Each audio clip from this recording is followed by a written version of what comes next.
Horang2.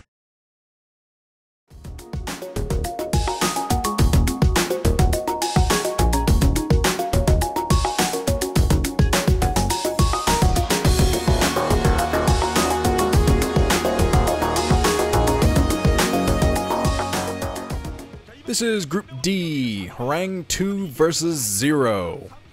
This should be a fun one. Got Horang2's wackiness mixed with ZerO's expert ZVP play. Kind of throw that in a cauldron, start stirring. Never know what's going to come out. It'll be fun. And this game is going to be played on the newest map to be added to the OSL. The last one that will be added, in fact. New Sniper Ridge. Now I'll talk about the map here in a second. Except, up at the 10 o'clock position in red is ZerO. That means down at the 8 o'clock position in teal is Horang2. Now I was going to say that I actually haven't done a side-by-side comparison between Sniper Ridge and New Sniper Ridge yet. I usually do that when they change a map, but I forgot for some reason. Yay! Professional. So, I don't know what's changed between the maps. Usually, they just move minerals around to either make it easier to harass or harder to harass. I'm going to say more difficult on this map, just because of the muta harassment I've seen, but I don't know for sure. So I'm going to learn about this map as you do. It's fun. Alright, the pylon being built at the natural expansion for Horang. There's ZerO moving out. Oh, he's doing the smart ZVP thing, which is hovering over with his overlord at the spot where the probe would come from both directions. So he sees that the probe is coming from the bottom, so that's why he's headed to the 8 o'clock position. You smart little ZerO, you. Building a spawning pool first before moving out to throw down his hatchery. There's Horang trying to be annoying, take down a drone. And surprisingly, he's not chasing away the drone that's moving out, either to scout or throw down a base. Probably a little bit of both. But no, he's focused in on this drone. He has it down to 15 health, but it's pretty heavily protected by the rest of the drone, so I don't see him taking that down anytime soon, unless ZerO kind of lapses in his micro. But ZerO has some of the best early to mid-game micro of any player, I think. Macro, too, is just insane, heavy amount of unit control. That is ZerO's strength, but okay. Let's see, let's get a prediction, a couple of predictions from some ZerO fans. Here is one from Celadon Sparrow. I never know how to pronounce some of these. Anyway, Celadon Sparrow writes, "This is ZerO's OSL. He's come so close so many times and had so many disappointing upsets and letdowns that I can't help but cheer him on to win what might be the last ever OSL."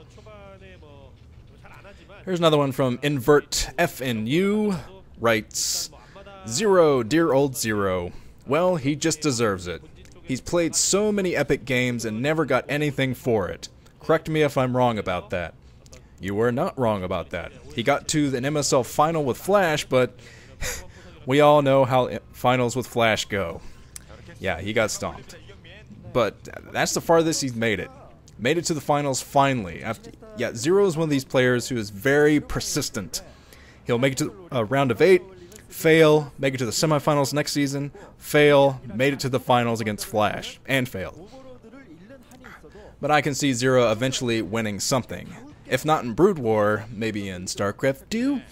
I don't know how the skills really carry over for each of the players, because I don't really follow that scene. Anyway. Get into this a bit. ZerO already has his 3 bases down. Horang is trying to stay in, see what's going on. He sees the lair morphing, but I've seen some Zerg players trick Protoss players with a lair fake out. Sometimes. It especially happened recently. There's been a lot of cheesiness recently with the players practicing 2 games at once. They'll just go for ridiculous cheese to end the games.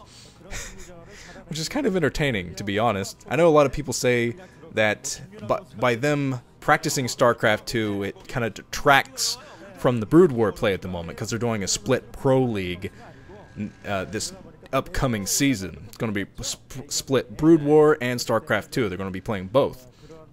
A lot of people are like, man, this kind of sucks. It's going to take away from Brood War and StarCraft 2, and I agree with that, it will. but it's going to allow for hilarious cheese. And you know what? I cannot disapprove of that at all. But okay, Zealot moving up to the 2 o'clock position. And there's nothing protecting that at the moment, so those drones might have to actually transfer back to the natural expansion. But there's Horang, first-person view. Moving in, uncontested to this base. Let's see how quickly ZerO reacts to this. Very quick reaction from him. Just kind of transferred over, doesn't want to lose any drones or anything like that. But soon he should have some Zerglings on the ground to deal with this threat. And I think he already has the Zerglings hovering outside of the natural expansion. I think he just did a run by. Actually, the observers aren't looking at it. Yeah, I saw the red blobs moving into that base, but he only got 2 Zerglings by. It's not really a very good run by. Usually want to get 4 or 5, but he sniped a probe already. So Horang gonna have to get back inside of his main to deal with these pesky, speedy Zerglings. But I don't see much in the way of defense for... Uh-oh, and ZerO's kind of hovering outside with even more Zerglings outside that natural expansion. He's getting rid of this Zealot, got rid of the Zealot, he's still running by. Oh, Horang, he had the Zealot there, but he wasn't blocking. Oh, this is going to be a nightmare scenario for Horang soon. He has to block his front because ZerO's moving down with even more Zerglings. He smells the blood in the water. He's like, well, you're going to let me run by with Zerglings, huh? Sounds good to me. He's pumping nothing but Zerglings from his hatcheries, not even getting up any drones to mine. And yeah, he's picking off tons of probes. Just, oh man, ZerO going for the cannon. He snipes the cannon. Just finding that one little weakness. ZerO was able to exploit this completely. Complete exploitation of the lack of defenses from Horang. And Horang was just a little bit out of position with that Zealot. He had the Zealot there, he could have protected himself with that, but he was just a little bit out of the way. Luckily he has a Dark Templar. The Dark Templar should be all he needs for the defense and getting rid of the remaining Zerglings. I got the probes around as well. Probes are very good at taking down Zerglings. But the Dark Templar is a very good decision, but still he's in trouble. He is in trouble. So Muta's moving down. Muta's going to try to take the air advantage, I think. But he's still dealing with the Corsairs. He's got two Corsairs in the air, but ZerO is going to try to snipe them with Scourge. He's going to have to do it soon, though, before a huge amount of Corsairs are grouped up. But here comes the Dark Templar. There is an Overlord just popped. ZerO is kind of lucky in that regard. Got the Overlord to spot the Dark Templars. The Dark Templar are not going to make it too much further. I think the drones are actually helping out and sniping that. One single Glaive Worm destroys the Dark Templar. But it was lucky for Horang that he had that Dark Templar at the front to protect against the rest of the Zerglings, because without that, it might have been completely destroyed by Zerglings. But here comes some Mutas for harassment. Muta's coming in. Scourge as well. It lands a Scourge on 2 of the Corsairs. Only 1 Corsair left for Horang. The Dark Templar not getting anything done up at the natural expansion. So ZerO is going to have a field day here with his excellent Muta Micro. As long as he doesn't get splashed too much. Still a lot of Corsair splash from Horang. For some reason, Horang is backing off. I think he got most of the Mutas down to red, at least yellow, so he could probably splash these Mutas to death with how closely they're clumped up here by ZerO. But there is Horang trying to get a few more splash hits before the Scourge come in. A couple of Scourge hovering around looking for more Corsairs, but ZerO's gotten a hell of a lot of damage done. Yeah, look at all the probe kills. Tons of probe kills. Not only from the Zerglings, but now he's just grinding things down with the Mutas. So 3 Corsairs left for Horang, but he's being chased back by the Scourge. And I saw that at least one of those Corsairs was in red, so I'm going to have to run away from the Scourge for a little bit longer. See the Hydralisk Den coming up now for ZerO. Is going to switch into a ground army. After this epic harassment, he should have no problems breaking through the natural expansion unless Horang can do something special. He got to do something very special now to get back in this.